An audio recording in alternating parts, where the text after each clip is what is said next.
नमस्कार दोस्तों, देवकुल एकेडमी पे मैं देव आपका हार्दिक स्वागत करता हूं। आज हम एनसीईआरटी पीवाईक्यू सीरीज के तहत ज्योग्राफी के भौगोलिक स्थिति टॉपिक के बारे में बात करने वाले हैं। सारे के सारे क्वेश्चन पीवाईक्यू होंगे, प्रीवियस ईयर में आए हुए प्रश्न हैं जिनकी ये सीरीज हमने शुरुआत की है। और ये प्रत्येक दिन आपको एक टॉपिक एक छोटी सी वीडियो में मिलेगा। 15 से 20 मिनट की वीडियो होगी जिसमें एक टॉपिक कवर करा दिया जाएगा पीवाईक्यू। तो बिना देरी किए शुरुआत करते हैं आज की क्लास। आज का आपका पहला क्वेश्चन है कि भारत की मानक म्यामोत्तर रेखा, तो ये 82 डिग्री 30 मिनट पूर्वी देशांतर है। कौन सी? 82.5 डिग्री पूर्वी देशांतर है भारत की मानक म्यामोत्तर रेखा। यही बात करते हैं कि भारत का सबसे उत्तरी अक्षांश है, वो है 37 डिग्री 6 मिनट नॉर्थ में। ठीक है, आगे अगला है आपका कि भारत द्वारा पृथ्वी के धरातल का कितना प्रतिशत घेरे हुए है। तो ये 2.4%, यानी विश्व के क्षेत्रफल का कुल कितना क्षेत्रफल भारत में है, तो वो है 2.4%। यही भारत की स्थलीय सीमा की लंबाई 15,200 किलोमीटर। और भारत का सबसे दक्षिणी छोर कौन सा है? इंदिरा पॉइंट। भारत का सबसे दक्षिणी बिंदु कौन सा है? इंदिरा पॉइंट। ठीक है, आगे कि प्रायद्वीपी भारत का दक्षिणी छोर कन्याकुमारी स्थित है। ये भूमध्य रेखा के उत्तर। प्रायद्वीपी भारत का दक्षिणी छोर जो कन्याकुमारी है वो कहाँ स्थित है? भूमध्य रेखा के उत्तर। आगे बात करते हैं कि भारत अपनी सबसे लंबी भूमि साझा करता है बांग्लादेश के साथ। इसको तो आप 10,000% इंपोर्टेंट कर लो। देखो कितने बार पूछा गया एसएससी में, आरआरबी एनटीपीसी में, एमटीएस में, SSC JE, UP junior assistant, RRB NTPC, RRB NTPC, कितने बार पूछा गया है। देख रहे हो, 21, 16, 20, 23, यानी कुल मिला के हर साल ही पूछा जाने वाला है। और सिंपल सा, इसको आप याद रख लेना। ठीक है, आगे भारत की लगभग किलोमीटर की थल सीमा पड़ोसी देशों से जुड़ी है। तो ये लगभग 15,106 किलोमीटर की सीमा पड़ोसी देशों से जुड़ी हुई है। बात करते हैं भारत की मानक म्यामोत्तर गुजरती है, तो ये मिर्जापुर से होकर गुजरती है। भारत की मानक म्यामोत्तर रेखा कहां से गुजरती है? मिर्जापुर से होकर गुजरती है।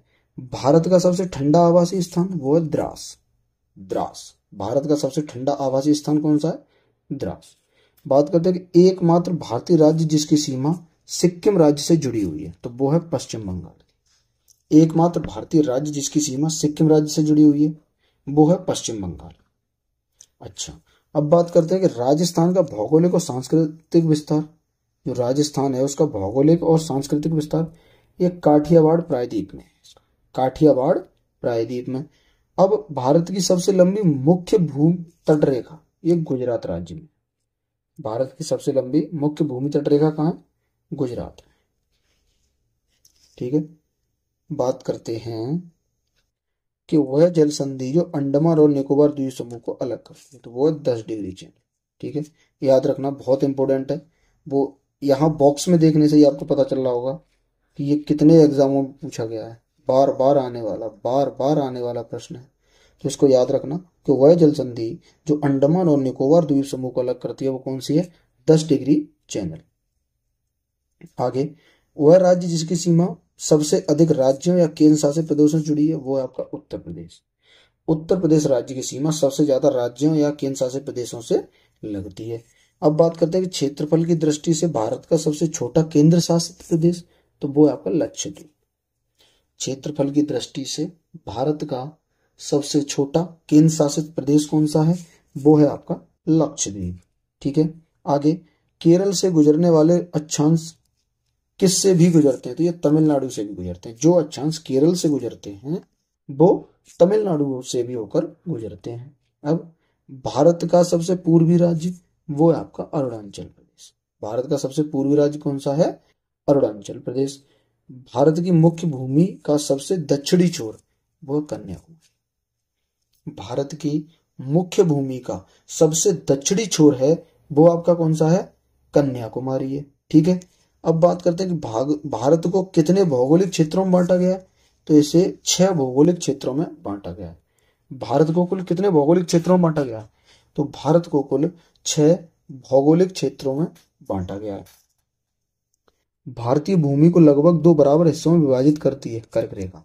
यानी भारत को लगभग 2 बराबर भागों में कौन विभाजित करती है?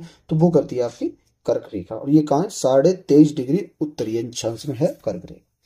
अच्छा, भूमध्य रेखा से मात्र 8 डिग्री उत्तर में है, भूमध्य रेखा से मात्र 8 डिग्री उत्तर में है कर्क रेखा,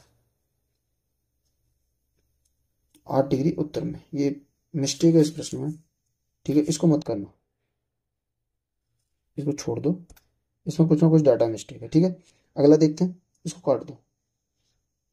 अगला, भारतीय क्षेत्र का सुदूर दक्षिणी बिंदु इंदिरा बिंदु स्थित है। ये है आपका ग्रेट निकोबार द्वीप पर। भारतीय क्षेत्र का सुदूर दक्षिणी बिंदु इंदिरा बिंदु कहाँ स्थित है? ग्रेट निकोबार द्वीप पर। भारतीय राज्य में केंद्र शासित प्रदेश समुद्री तट से संबंधित है कितने? भारतीय राज्य एवं केंद्र शासित प्रदेश समुद्री तट से संबंधित है, वो 9 राज्य एवं 4 केंद्र शासित प्रदेश समुद्री तट से संबंधित हैं। पश्चिम बंगाल का पड़ोसी राज्य नहीं है, मेघालय। भारत का सबसे उत्तरी राज्य है जम्मू कश्मीर, ठीक है। भारत का सबसे उत्तरी राज्य कौन सा है? वो है आपका जम्मू कश्मीर। अब बात करते हैं कि भारत का दक्षिणी भाग त्रिकोणीय आकार का, वो प्रायद्वीप है। जो भारत का दक्षिणी भाग है त्रिकोणीय आकार का, वो क्या है? वो है आपका प्रायद्वीप। भारत का निम्नतम बिंदु कुट्टनाड, ठीक है। आईएसटी यानी भारतीय स्टैंडर्ड टाइम और पीकेटी पाकिस्तान स्टैंडर्ड टाइम से 30 मिनट आगे है। कितना आगे है? 30 मिनट। ये पूछ रहा है कि भारतीय standard time Pakistan standard time से कितना आगे है, तो वो 30 मिनट आगे। कि वह भारतीय राज्य जहां से कर्क रेखा नहीं गुजरती, उत्तर प्रदेश से नहीं गुजरती। ये यूपी कांस्टेबल 2018 के पेपर में पूछा गया था, ठीक है। आगे, कि वह राज्य जिसकी सीमा भूटान से नहीं लगती है, मेघालय की सीमा नहीं लगती भूटान से, कर्क रेखा होकर गुजरती है त्रिपुरा, मिजोरम, पश्चिम बंगाल। तो कर्क रेखा गुजरात से शुरू होके, कर्क रेखा कहाँ कहाँ से गुजरती है यहाँ देख लो। गुजरात, गुजरात के बाद राजस्थान, मध्य प्रदेश, छत्तीसगढ़, गुजरात, राजस्थान, मध्य प्रदेश, छत्तीसगढ़, झारखंड, पश्चिम बंगाल, और फिर आपका होगा त्रिपुरा और मिजोरम। तो 1 2 3 4 5 6 7 8, कर्क रेखा 8 राज्यों से होकर गुजरती है। गुजरात, राजस्थान, मध्य प्रदेश, छत्तीसगढ़, झारखंड, पश्चिम बंगाल, त्रिपुरा और मिजोरम से, ठीक। आगे, आगरा और दार्जिलिंग,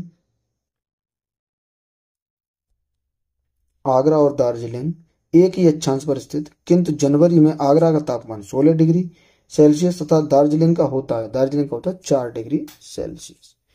आगरा और दार्जिलिंग एक ही अक्षांश पर स्थित है, किंतु जनवरी में जो आगरा का तापमान है वो 16 डिग्री सेल्सियस होता है तथा दार्जिलिंग का तापमान 4 डिग्री सेल्सियस होता है। अब बात करते हैं कि भारतीय उपमहाद्वीप का वह देश जहाँ राष्ट्रपति प्रणाली शासन है, वो है श्रीलंका। भारतीय उपमहाद्वीप का वह देश जहाँ राष्ट्रपति शासन प्रणाली है, वो है श्रीलंका। भारत का वह नगर जो कर्क रेखा के सबसे नजदीक है, उदयपुर और त्रिपुरा।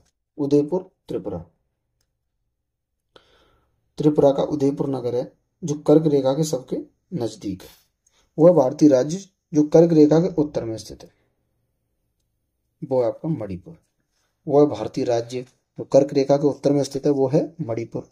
कितने देशों में, कितने भारतीय प्रदेशों से होकर कर्क रेखा गुजरती है? वो 8 से अभी बताया था। ये गुजरात, राजस्थान, मध्य प्रदेश, छत्तीसगढ़, झारखंड, पश्चिम बंगाल, त्रिपुरा और मिजोरम से होकर गुजरती है। 80 डिग्री पूर्वी देशांतर और कर्क रेखा का मिलान बिंदु कहाँ होता है? मध्य प्रदेश। 80 डिग्री पूर्वी देशांतर और कर्क रेखा का मिलान बिंदु कहाँ होता है? मध्य प्रदेश में। यदि मानक समय म्यामोत्तर पर मध्याह्न है तो 100 डिग्री पूर्वी देशांतर पर स्थानीय समय क्या होगा? तो दोपहर के 2:30 बज रहे होंगे, दोपहर के 2:30 बजे का समय होगा, ठीक है। मालदीव के साथ भारतीय समुद्री सीमा बनाता है 8 डिग्री चैनल। मालदीव के साथ भारत की समुद्री सीमा कौन बनाता है? 8 डिग्री चैनल। 9 डिग्री चैनल अवस्थित है लक्षद्वीप तथा मिनिकॉय के बीच। 9 डिग्री किन के बीच है? लक्षद्वीप और मिनिकॉय के बीच है। यदि अरुणाचल प्रदेश में त्रिप में सूर्योदय 5 बजे प्रातः होता है तो गुजरात में कांडला में कितने बजे होगा? लगभग 7 बजे। यानी अरुणाचल प्रदेश और गुजरात के समय में 2 घंटे का अंतर है। ठीक है, अब बात करते हैं भारत का वह राज्य जहाँ सूरज सबसे पहले दिखाई देता है, अरुणाचल प्रदेश। ठीक है, सबसे पहले पूर्व में ही तो उगेगा, तो सबसे पूर्वी राज्य हमारा अरुणाचल प्रदेश। तो भारत का वह राज्य जहाँ सूरज सबसे पहले दिखाई देता है, अरुणाचल प्रदेश। भारत ने नई सहस्त्राब्दी के सूर्योदय की पहली किरण किस देशांतर पर देखी? वो डिग्री 92 डिग्री 30 मिनट पूर्वी देशांतर। अब कहते हैं भारत का ग्रीनविच कहा जाने वाला स्थान है उज्जैन। भारत का ग्रीनविच कहा जाने वाला स्थान कौन सा है? उज्जैन।